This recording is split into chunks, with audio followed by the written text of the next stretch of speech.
Luke Leatherman with Feuling Parts, here to showcase our billet cylinder head breathers for the Milwaukee-Eight cylinder heads. I stress billet.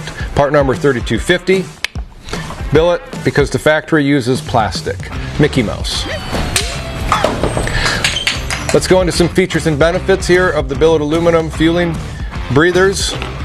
Right here, nice unit. We've optimized all the space that the factory's given us to allow optimized breathing here.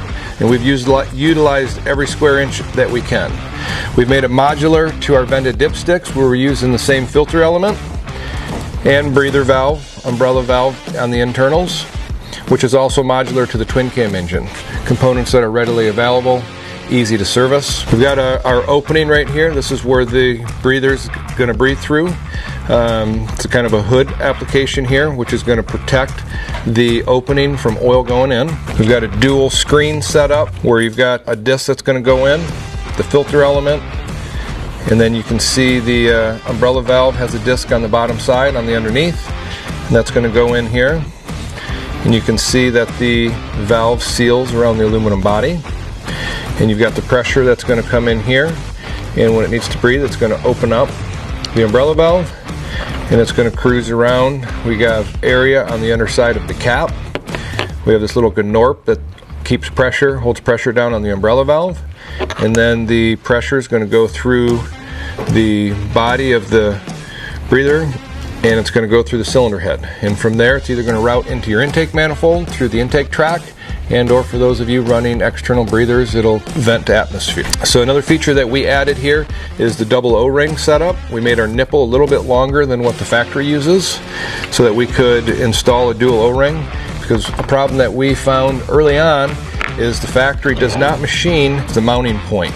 It's the cast finish. So you have the machined bore, and then you have a cast finish here, and very commonly does it cock the breather one direction or another. So we added the extra O-ring to help seal it. I'll give you a visualization of how the breather looks in here. A performance aspect of our breather system compared to the factory is that our breathers will hold a vacuum inside the engine. And how you know that is so you go out for a ride, get your bike up to operating temperature. We frequently check the sump level when we're doing our testing. For one, it tells you the condition of the oiling system and the condition of the engine. But one thing that you'll see with using these breathers as proof to show you that they're holding the vacuum is you can drain the sump, and say on an engine that you would normally get say 7-8 ounces out of, with the use of our breathers, you pull the drain plug out of the bottom of the engine case and you might only get 3 or 4 ounces out. And then once you crack the dipstick, if running a factory sealed up dipstick setup, the remaining 3-4 ounces will drain from there. So it tells you that the engine's holding a vacuum. A problem associated with these OEM breathers of being that they are plastic, the Milwaukee-Eight runs excessive temperatures up in the cylinder heads, and we get distortion inside these plastic breather elements, which then cause an issue with how the umbrella valve seals. And when the umbrella valve doesn't seal, it's awful hard to have a breather that works. The Feuling breather system has 5 drain holes. We want to make sure that oil gets out of the breather, any oil that gets in, where the factory unit has 2, and these are somewhat prone to getting clogged when you have oil in them, so having the excess drain holes allows more to drain out. Feuling billet cylinder head breathers for the Milwaukee-Eight cylinder heads. Run the best or choke with the rest.